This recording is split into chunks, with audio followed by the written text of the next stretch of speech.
Alors bonjour, bienvenue à cette nouvelle capsule. Précédemment, on avait vu comment on calculait les siècles après Jésus-Christ. Maintenant, on va voir comment on calculait les siècles avant Jésus-Christ. Donc, c'est assez simple, c'est le même principe qui s'applique.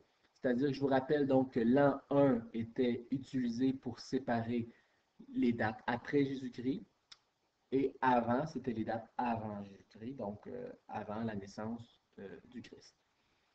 Donc, la date, l'année qui vient tout juste avant l'an 1, comme il n'y avait pas d'an 0, c'était l'an moins 1 qui arrive juste avant l'an 1.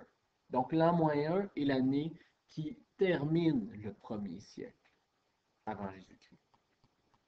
100 ans plus tôt, si on faisait le calcul, 100 ans plus tôt, on était à ce moment-là en l'an moins 100.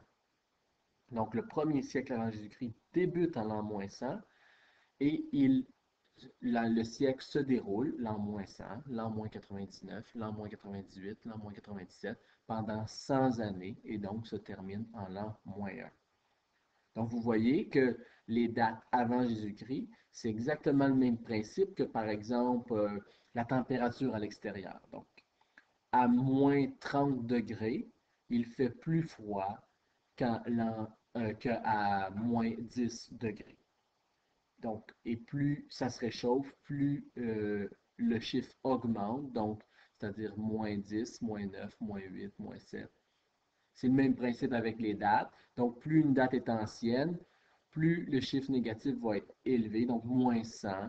Ensuite, l'année d'après, moins 99, moins 98, moins 97, ainsi de suite. Donc, en moins 100, l'année juste avant, c'était l'an moins 101.